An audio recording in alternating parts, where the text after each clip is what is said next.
Welcome back to the deep dive. Today we're looking at some really powerful material you've brought in. It's a narrative called The Abandoned Baby. Yes, and it's all detailed in these pretty comprehensive production notes.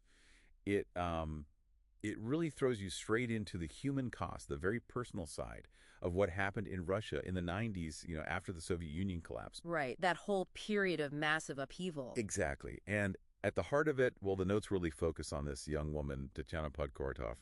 She's facing just an unimaginable situation. What happens? Well, her boyfriend, Andrei Ivanovich, he gets conscripted, pulled into this really brutal war, and it leaves her totally alone. Oh, wow. Yeah, and pregnant and facing just crushing poverty. The system around her is just collapsing. So she's got no support?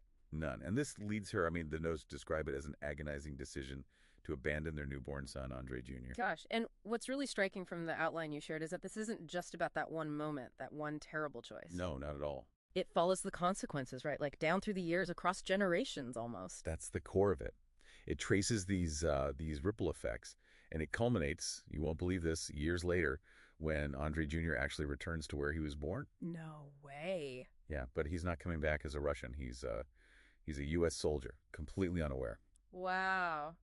That's an incredible arc. It really shows how, personal lives just get swept up in these huge historical geopolitical events. It really does.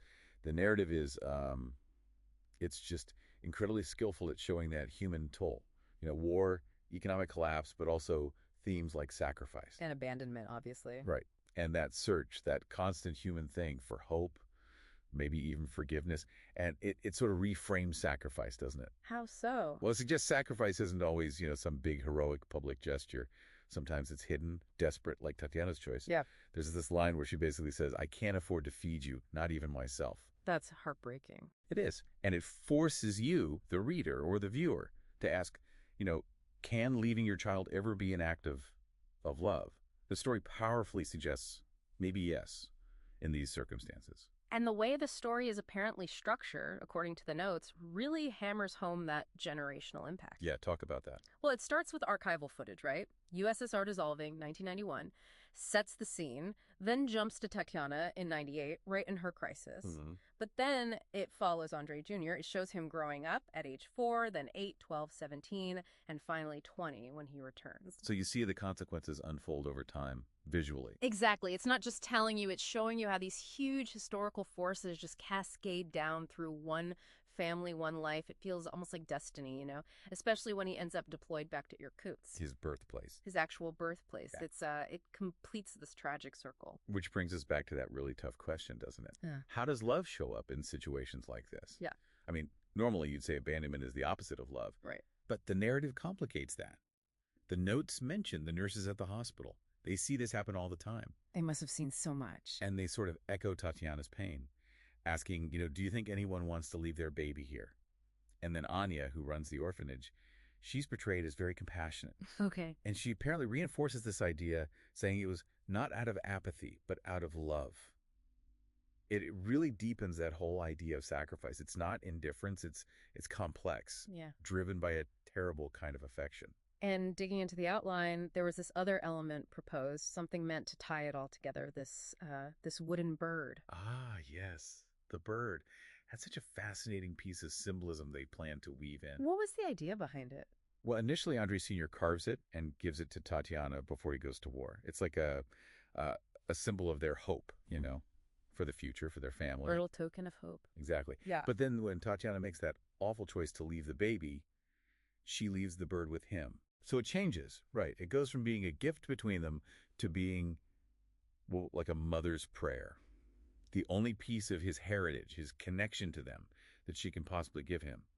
A silent message. That's incredibly poignant. So it becomes this link to his past, even if he doesn't know it. Precisely. And the idea was that later you'd see this bird subtly. It's there in his life in America, maybe in his adoption box or something. Something he holds on to without knowing why. Yes. Fueling this subconscious pull, this search for identity he can't quite name. And then the big payoff, the climax the narrative builds towards. His return to Irkutsk. Right. He's there, deployed, he's drawn to a particular house, maybe sees similar carvings, knocks on the door. And An older Tatyana, or maybe Andrei Sr. if he survived, opens the door. And it's not like they recognize each other's faces after all that time. No, how could they? But maybe he has the bird or they see it. It's the object. That wooden bird, that triggers the recognition, a reunion across decades, continents, unimaginable pain. That simple object bridging that huge gap. Wow. It really ties the whole fractured family history together. So, stepping back, this deep dive into the abandoned baby, it really lays bare this story of incredible human resilience, doesn't it? Absolutely. And that enduring search for meaning, even when things seem completely chaotic and bleak. It's a reminder, I suppose, that even in the darkest situations, you can find these glimpses of hope and maybe eventually a path towards forgiveness, however hard that might be. hmm And that symbol, the wooden bird, carrying through the generations. It just beautifully captures how love, in some form, can endure and reconnect lives that have been torn apart. It definitely leaves you thinking. It makes you consider, how much are our own lives, our own paths shaped by things we don't even know about, by Right. the unresolved history, the desperate choices of people who came before us.